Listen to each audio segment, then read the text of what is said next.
Zipper rolls out to the right, pitches off to Taylor, and Taylor's to the 20, down to the 15, down to the 10, 5, 4, 3, 2, 1. Touchdown, Billy Taylor! Touchdown, Billy Taylor! Billy Taylor scored a touchdown from 21 yards out. The crowd goes berserk. It was November 22nd, 1969. That they came to Barry, Michigan, all dressed in maize and blue. The words were said, the prayers were read, and everybody cried. But when they closed the coffin, there was someone else inside. Oh, they came to Barry, Michigan, but Michigan wasn't dead. And when the game was over, it was someone else instead. 11 Michigan Wolverines put on the gloves of gray, and as the organ played the victors, they laid Woody Hayes away. Under center is Wangler at the 45. He goes back. He's looking for a receiver. He throws downfield and fires.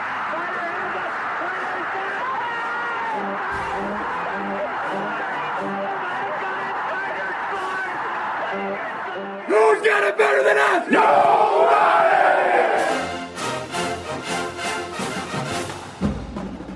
Welcome to the Michigan Man Podcast on Wolverine Sports Radio, a member of the V Sporto Network, and in partnership with SB Nation's Maize and Brew, for Wolverine fans from coast to coast.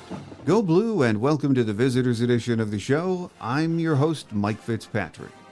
Joining us in just a few minutes will be the radio play-by-play voice of Northwestern Football, Dave Eanet.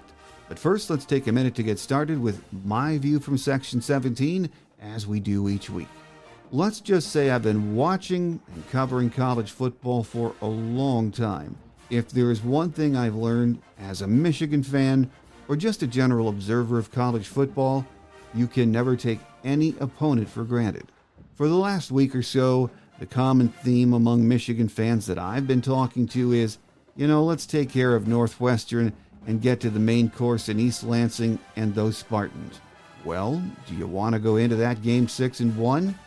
Forget next Saturday in Michigan State. It will take care of itself. Good teams focus on the task at hand. In my estimation, it is no small task either. Pat Fitzgerald has a roster full of very smart guys who are also pretty good football players. They may be 500, but throw out the Nebraska debacle, and they have been in every game.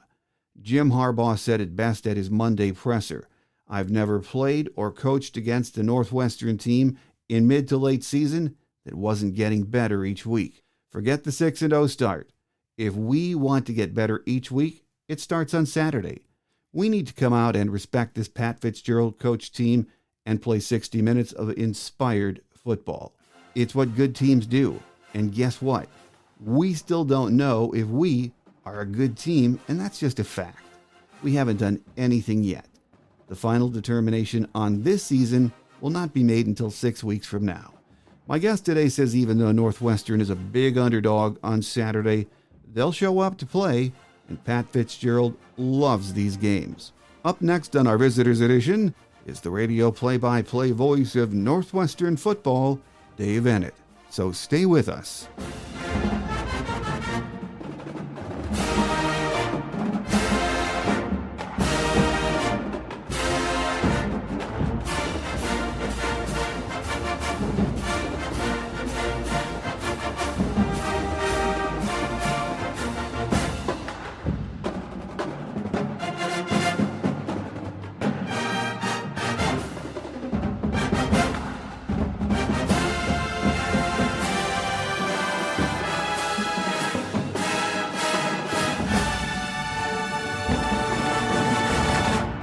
Here with us on our visitor segment this week as we get ready for Saturday's big game with the Wildcats is the radio play-by-play voice of Northwestern Football, Dave Eanet. Dave, welcome back to the show. Thanks, Mike. Good being back. Well, Dave, Northwestern is coming into Saturday's game after really an impressive win in Evanston last week against Rutgers. That was a huge bounce-back win after what happened in Lincoln a few weeks ago, wasn't it? Well, yeah, it was night and day, yeah. Literally and figuratively. It was the game in Lincoln was just a nightmare for him. And really, I think that people would suggest that might have been one of the worst games they've played in many years, just in pretty much every aspect of it.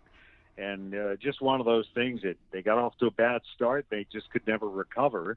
And as the game went on, Nebraska just picked up more and more momentum, and it was just really a total team breakdown pretty much for Northwestern in that game. It was a rough game, and in this case, it was totally the opposite. I mean, they got a great performance from their defense. They were able to get some points on the board fairly early, and had a good game from their quarterback, Ryan Helinski, and their offensive line protected him. They didn't turn the football over. Their defense stopped Rutgers. And it was, I think, a much better show. I think it left them feeling a lot better about not only this game coming up, but about the remainder of their schedule with still half the season to go. That Nebraska game, I watched that too. And in my mind, throw that Nebraska game out.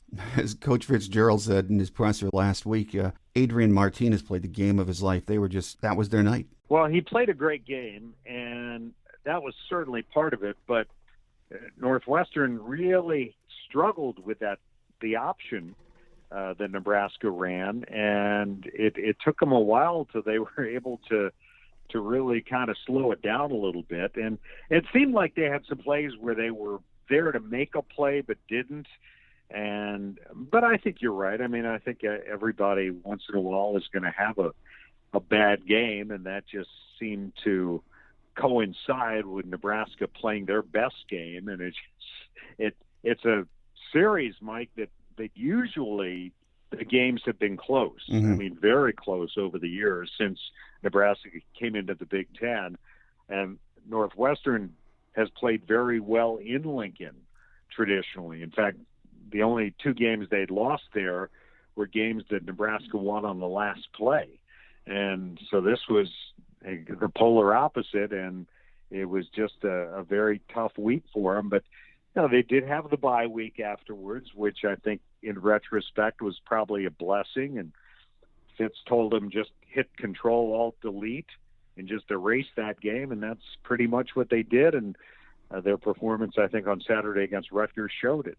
Well, it's been a few years since Michigan has played Northwestern, and this Saturday the Wildcats are coming in 3-3. They look to me like a very talented team, but in most position groups, this is a very young team, isn't it? It is. I mean, you look at some of the players they lost off of last year's squad.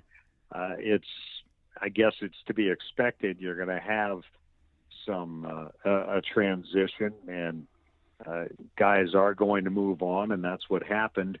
A couple of the top receivers, you had a couple of running backs move on. The quarterback, Peyton Ramsey, who did such a great job last year. Patty Fisher, who I think other Big Ten teams think played mid linebacker ever since Fitz did for Northwestern. And so they have a lot of guys to replace. That said, I think you're right. I think they feel like there's talent there, but it is young talent. I think that's led to some mistakes, especially early in the year and especially on defense. And those are things that Fitz and his staff have worked hard to correct. And I think they've started to see the fruits of their labors with the performance against Rutgers. Well, I was watching Pat Fitzgerald's postgame presser on Saturday, and he was talking about how well he thought Ryan Helinski was playing. He looked really sharp, didn't he? He did. And actually, I think he's gotten better. Hasn't thrown an interception yet for Northwestern. And, he had a couple of touchdown passes on Saturday. He's a guy that you have some confidence in. And I think that's something that Northwestern had last year in Peyton Ramsey. They hope to get it from Hunter Johnson. And Johnson started the season okay, even against Michigan State, from a passing standpoint against the Spartans in that season-opening loss. But he threw 3 interceptions in the first half against Duke, and I just think that and 4 turnovers. And I think at that point it was time Fitz felt to make a change, and they went to Andrew Marty, who brought them back, but he ended up getting hurt in that game. But I think Helinski, since he's come in, and he came in after Marty got hurt against Duke, started the following week, and I think he's gotten better every week. And I think you could see that he's getting more confidence, the team's getting more confidence in him, he's got a good arm. That was never a question.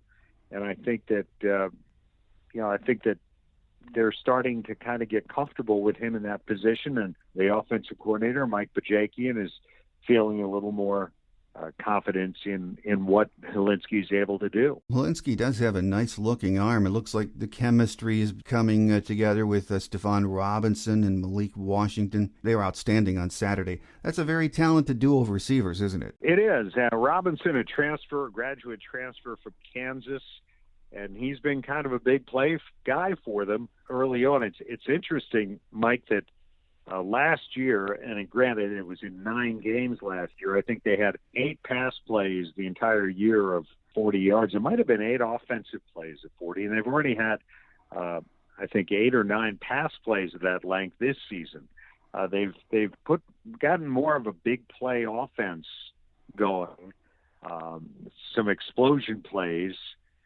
Of course, they've been able to do a little of that on the ground, but through the air, starting in the first game against Michigan State, where they had 2 40-yard passes, I think one to Robinson, one to Bryce Kurtz, and then this past Saturday on the opening drive, they had one to Robinson, and then later on a 64-yard touchdown to Malik Washington. And they also got some big plays in the passing game from J.J. Jefferson, a wide receiver who hadn't played at all until Saturday, and came up with some big catches for them, one of them to set up a touchdown. So, I think that maybe they're starting to develop that receiving group, which lost Ramajalkio Bowman, who was a big play guy for them last year, and Kyrick McGowan. Those guys moved on after last season. And I think now with Washington, with Robinson, with Kurtz, if healthy, but he wasn't able to play on Saturday, then you throw in J.J. Jefferson, the freshman Jacob Gill. They got some guys there I think they feel pretty good about. Yeah, I think they have a nice-looking group of receivers. Jefferson did come up with some big catches on Saturday. As far as the running game goes, I also have been very impressed with Evan Hull. He's one of those hard-running, tough backs, and Andrew Clare gets plenty of carries. He looks good, too. And they're both having pretty good seasons, aren't they? They are. Hull, in particular, has had some big games, notably his game against Ohio University, where he ran for 210 yards, had a 90-yard touchdown run in that game, and he's got that ability. He's a tough runner. You're right, Mike, and he's can break tackles, but he also, if you don't stop him, if you don't bottle him up, he can break away, and he's got the speed to do it. He showed that on that 90-yard run. He broke a couple tackles at the line, and then once he got through to that second level, he was gone. And he's done that a few times in his career, so that's not new with him. Andrew Clare, the transfer from Bowling Green, I think is being more and more a key factor in this offense.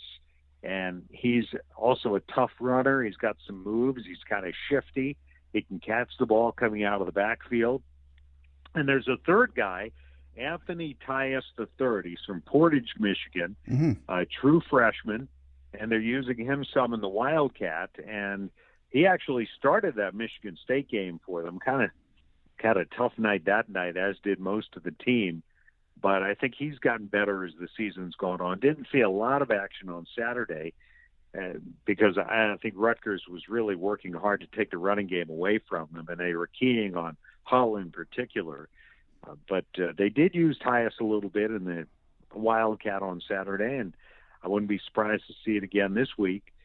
But those 3 guys, I think, are the guys, especially with the injury to Cam Porter, who was their leading rusher last year, suffered a preseason injury that sidelined him for the season. So those are going to be the guys, I think, tailback by committee, more or less, with Hull, the leading guy.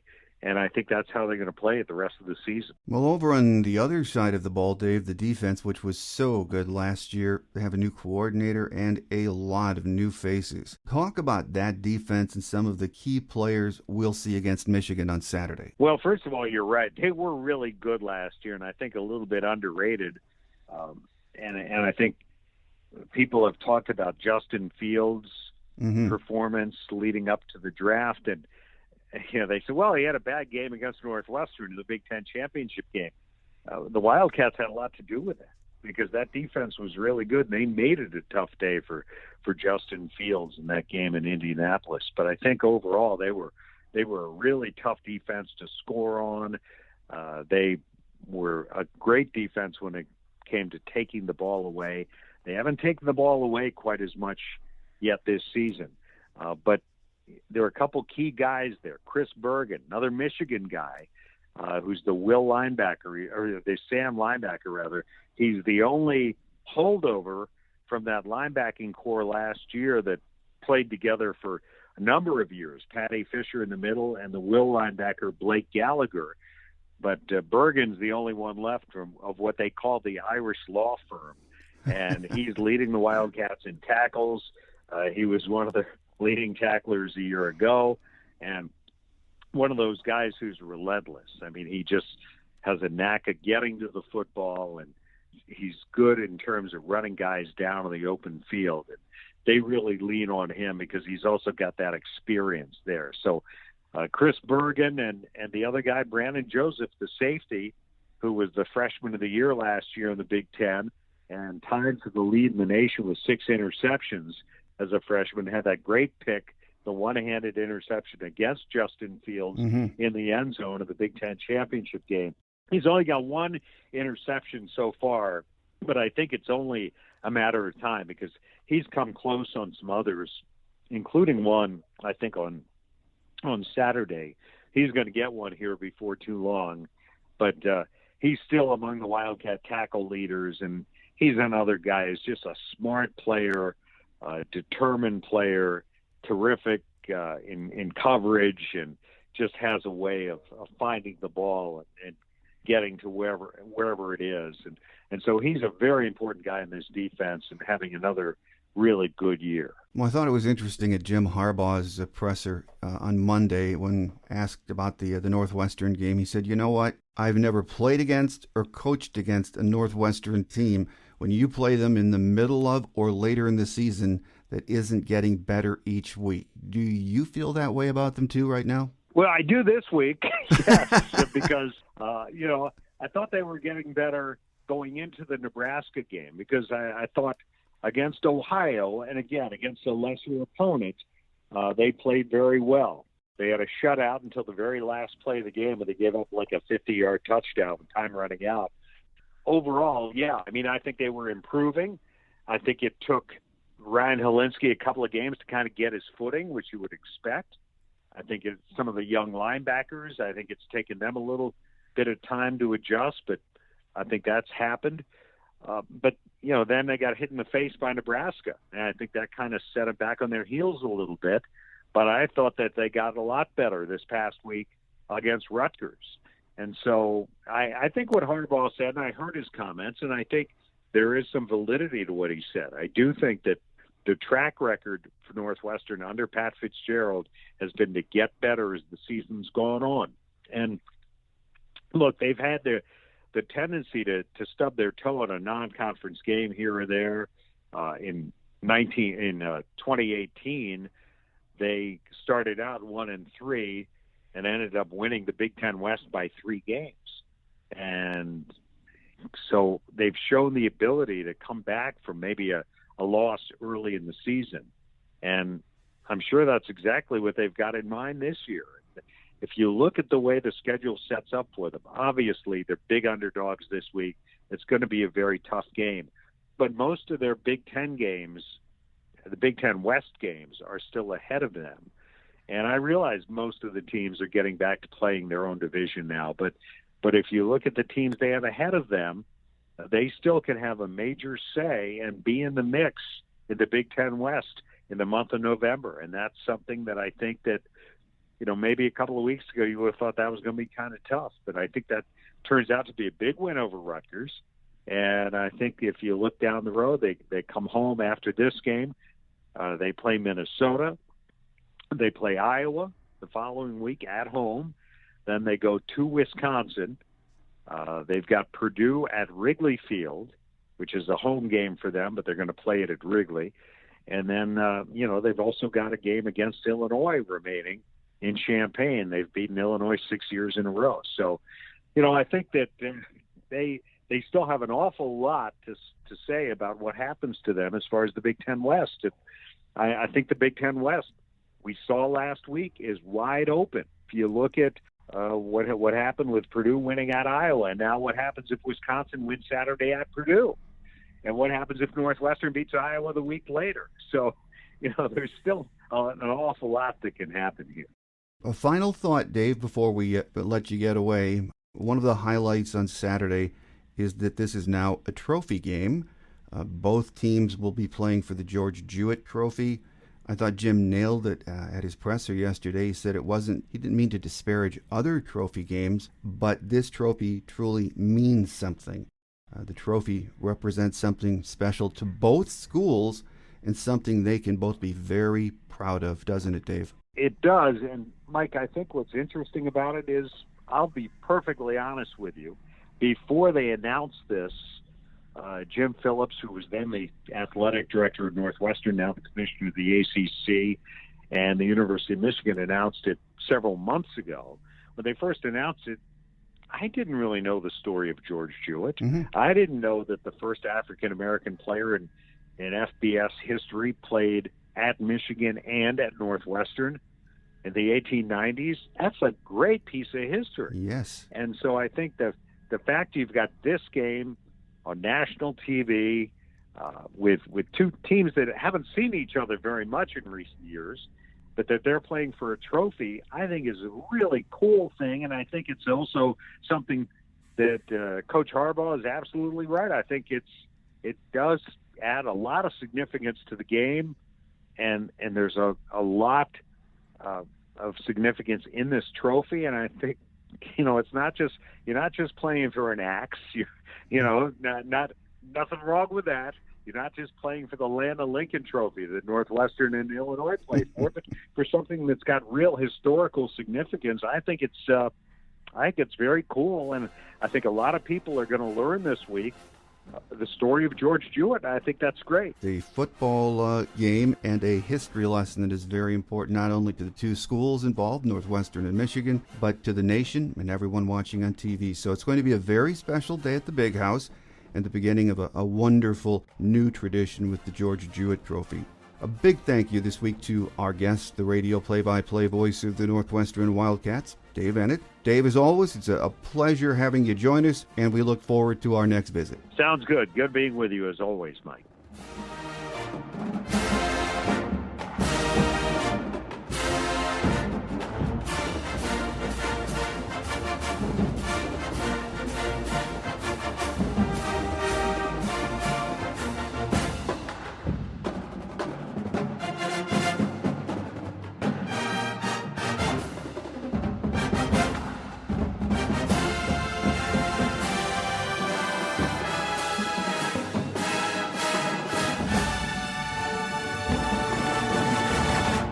On Quick Hits today, we know the offensive line had several players dinged up going into the bye week, and Roman Wilson was battling a high ankle sprain. How many will be ready to play Saturday? We just don't know. Jim said they are all making progress, and that is all he said on the injury front. Here are some game day notes of interest. We lead this series with 58 wins against 15 losses, and there have been 2 ties. The first meeting between these two programs was on October 29, 1892, in Chicago, a 20-7 Michigan win. The last meeting was on September 29, 2018. It was in Evanston. We won 20-17. Pat Fitzgerald is in his 16th year as head man at his alma mater. He has done a phenomenal job. His record is 109-84. Last year was a very good one for the Wildcats. They were 7-2 overall, 6-1 in the Big Ten. They won the Big Ten West and lost a very competitive Big Ten championship game to Ohio State. They finished the year ranked number 10 in the country. They played in the Citrus Bowl, and they beat Auburn 35-19. They returned just 3 starters on offense, 4 on defense, and 2 special teams players. Saturday's game is a noon kick and will be seen nationwide on Fox Sports. The weatherman says it should be a perfect late October day for football in Ann Arbor. winds between 5 and 10 miles per hour, intervals of clouds and sunshine, with a high in the mid-50s. There is virtually no chance of rain. I would like to think our offense will dominate the game and explode against a young Northwestern defense, but I have my doubts. We are entering the back half of the season when it gets harder to move the ball and stop opponents. Each week, opponents have more film to break down, and they make adjustments attacking your weaknesses, and so will we. If we win comfortably, fine. If we win by one score, that's good too. It's late October, just win. Any way you can get it done, that's good enough. On next Tuesday's Michigan Game Day show, my scheduled guest is Michigan radio play-by-play voice Jim Brandstatter. On Thursday's Visitors Edition, we will be joined by Spartan beat writer Graham Couch from the Lansing State Journal. So make sure you join us. That will do it for another week. I'm your host, Mike Fitzpatrick. Have a great Wolverine weekend, everyone. Think victory, beat Northwestern. Until we meet again, take care, and as always, go blue. Thanks for joining us today on The Michigan Man, here on Wolverine Sports Radio, a member of the V Sporto Network, and in partnership with SB Nation's Maize and Brew. Our listener lines are open 24/7 for your calls at 313-263-4842. That's 313-263-4842. Or email us at themichiganmanpodcast@yahoo.com. That's themichiganmanpodcast@yahoo.com. The Michigan Man Podcast is produced at the studios of Robin Lynn Productions, Allen Park, Michigan, and is not affiliated with the University of Michigan. Go Blue!